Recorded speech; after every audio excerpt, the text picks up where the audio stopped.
É bizarro, mas parece que nós estamos vivendo uma realidade paralela onde todo dia é dia de falar de Mark Miller. Vocês devem estar acompanhando, né, nas últimas semanas, na verdade nos últimos dias, ele fez um grande bait na página dele, a gente vai falar mais detalhes no domingo. Porém, essa semana tá saindo algo excelente. Inclusive, galera, é legal que acabou pegando o logotipo antigo da DC, que é o Superman entre a foice e o martelo, numa edição de bolso da Panini, ou seja, uma edição mais acessível. O quadrinho custa, o preço de capa é R$ 35,90, mas aqui embaixo tem os grupos do WhatsApp e Telegram, onde eu estou postando várias dessas edições de bolso com um valor muito acessível.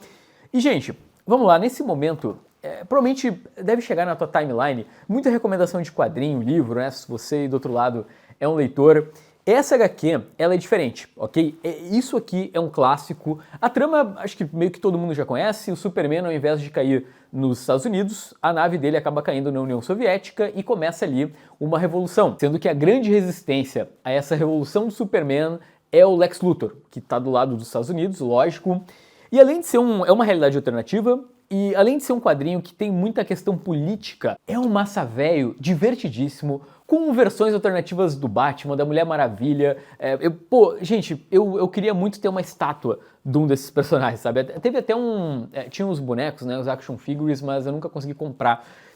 Mas o design é todo muito bacana, né? A maior parte do quadrinho é desenhado pelo David Johnson, que é um capista lendário. Tem um detalhe meio bobo que me chamou a atenção na capa, é que se vocês forem ver, a ilustração ela não tem muita qualidade.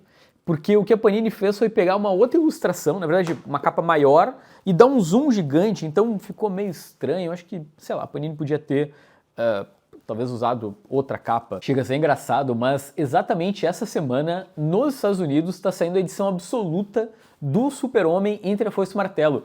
Que loucura, né? Exatamente na semana que a Panini está publicando uma versão pocket, né? Uma versão mais simples, porque, gente, querendo ou não, esse é um dos quadrinhos mais republicados pela DC nos últimos 20 anos. No Brasil saiu acho que umas 3 vezes já pela Panini, então leia que é muito, muito legal. Talvez eu faça um vídeo mais aprofundado, tá? Eu tô vendo se eu consigo um tempo para reler o Superman Red Sun. Ainda falando de Panini, galera, eu vou falar sobre um trauma antigo meu, que são os Surpreendentes X-Men, a Caixa Fantasma.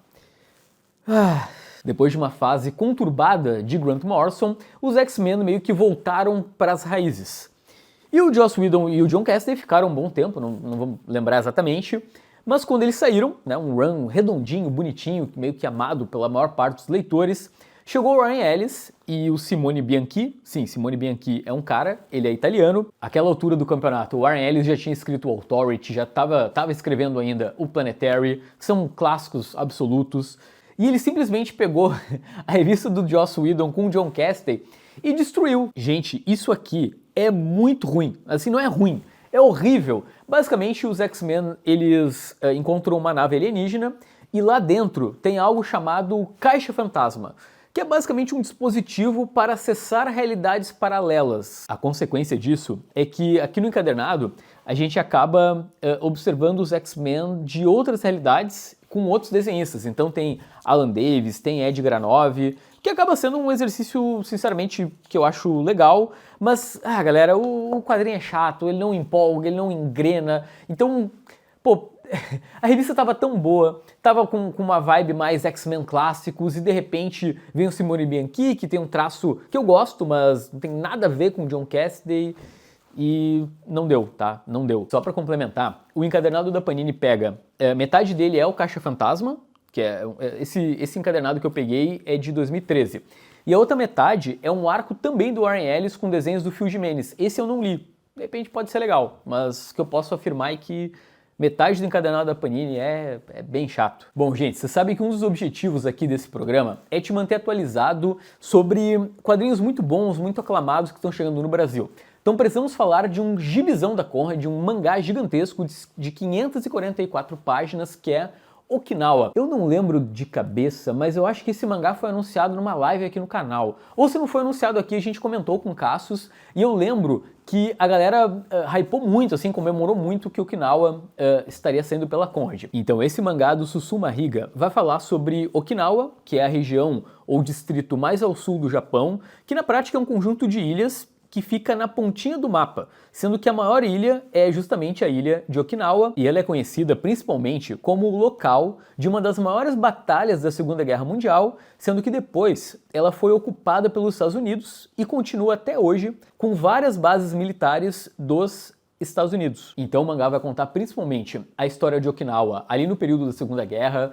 E galera, é um mangá que eu tô muito ansioso para ler, porque ele é aclamado, premiado no mundo todo, chegou a ser publicado em 2023 nos Estados Unidos pela Fantagraphics e também foi premiado na publicação por lá. Então, sei lá, eu vou ler. Pois então, esses foram os destaques nacionais. Agora é o momento de tu apertar no botão do like, isso ajuda muito, e a gente vai para os lançamentos lá de fora. Então são 3 lançamentos nacionais com destaque e 3 lá de fora. E a gente começa com mais X-Men, porque eu acho que você deve estar sabendo, mas nesse ano completam-se 50 anos de Giant Size X-Men número 1. Vocês lembram dessa revista? Que, talvez você não estivesse lá na época do lançamento. Mas ela mudou tudo, é quando estreia o Colossus, Wolverine, quer dizer, o Wolverine já tinha estreado antes, mas nas revistas Mutantes, especificamente, foi o gibi que mudou os X-Men para sempre, quando eles deixaram de ser uma das poucas coisas feitas pelo Stan Lee e pelo Jack Kirby que não deram tão certo, para se tornarem, cara, o grande gibi da Marvel, pelo menos ali dos anos 70 até os anos 90.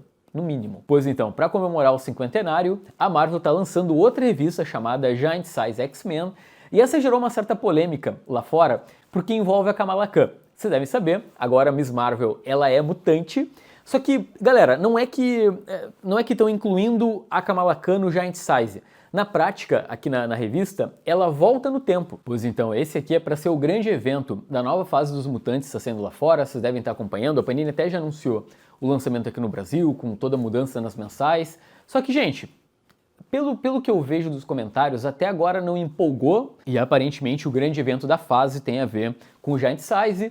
Sinceramente, eu imagino que logo vai ter outro reboot dos X-Men, talvez mais perto ali não um reboot, né, mas um relançamento da revista quando estiver mais perto, né, dos filmes. Agora a gente vai para a Itália, mais especificamente para Panini, para falar sobre O Sorriso do Vampiro, do Soehiro Maru, que é um mangá que a galera quer há muito tempo, uma republicação por aqui, e eu achei legal, o Érico me mandou a lista de lançamentos da semana, eu achei legal incluir, porque a editora Pipoca Nanquim vai publicar ainda esse ano O Vampiro que Ri. Então a gente meio que já adianta um pouco a pauta, já fala um pouco de algo que o leitor brasileiro quer há muito tempo. Esse mangá está saindo uma edição integral na Itália. Aqui no Brasil foi lançado em 2 volumes pela Conrad entre 2004 e 2006, que são O Vampiro que Ri e Paraíso, O Sorriso do Vampiro.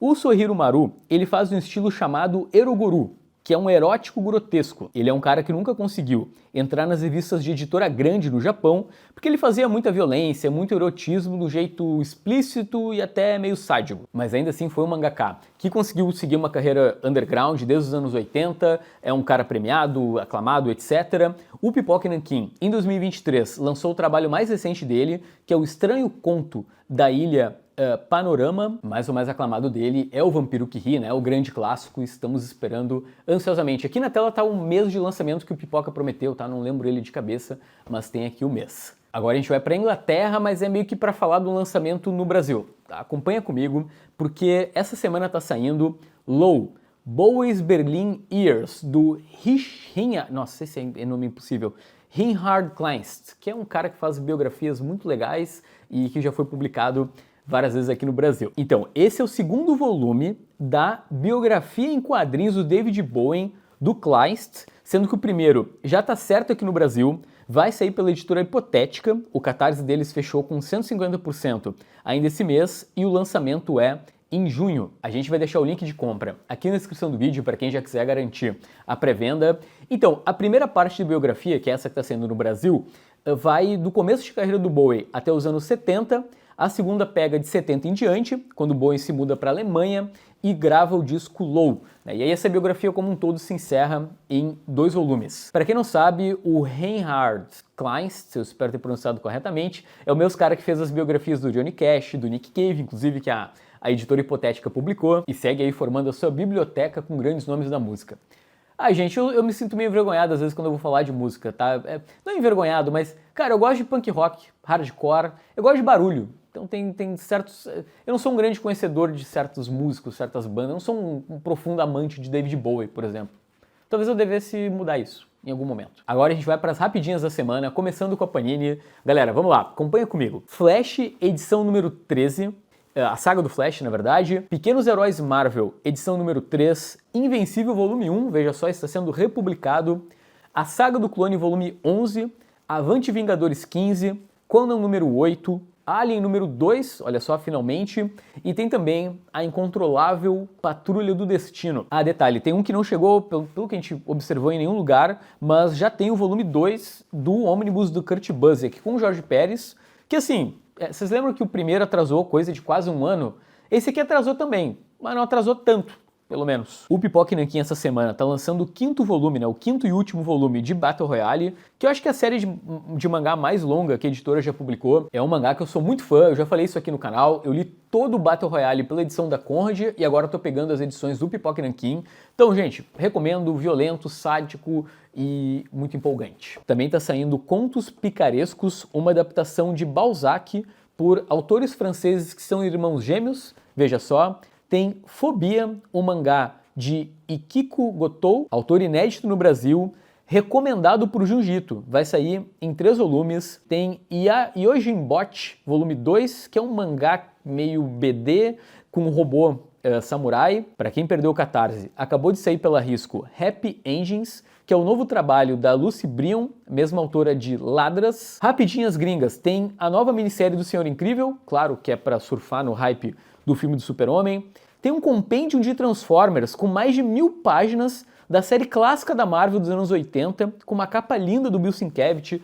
Gente, eu tô quase comprando esse gibi. O meu amigo Nana, eu lembro, ele veio outro dia aqui em casa e me deu uma aula de Transformers. Ele falou, Vini, vem cá, deixa eu te explicar. Cara, parece ser algo incrível, tá? Eu só tô lendo o Transformers atual da Image, mas eu tô quase pegando esse compêndio. Tem um ônibus da primeira fase do Greg Rucka na Mulher Maravilha, que a gente disse primeira fase porque depois ele volta no Renascimento. Então eu imagino que vai ter mais um ônibus, né? Só para esse retorno. Também a Marvel tá lançando um ônibus só para as Treasure Editions, aquelas de formato gigante dos anos 70, e inclui aquela que o Alan Moore adorava tirar sarro no nome, que é o Giant Size Man Thing, que é literalmente o coisão do homem. O coisão do homem. Eu não tinha lido essa parte da pauta. Gente, vamos terminar com aquele clássico. A gente está tentando sempre terminar o programa com um chupa gringo, alguma coisa que saiu aqui e só agora o leitor norte-americano está conhecendo. E dessa vez é O Céu para Conquistar, de Eudori, que saiu pela Conrad no ano passado. Então é isso, chupa gringo. Gente, foi muito bom lançar esse vídeo aqui de utilidade pública, obrigado por assistir. Se vocês puderem clicar no botão like também, ajuda bastante. Quero agradecer ao Érico Assis, que fez a redação desse programa, a Raíssa, que editou o vídeo, e ao Murilo, que fez a pesquisa das imagens, para vocês terem aí, né, essa visão bonita do conteúdo, tá bom? Sempre que eu acabo de gravar esse programa, dá essa sensação de dever cumprido, porque, gente, é muito legal, tá? Valeu, valeu.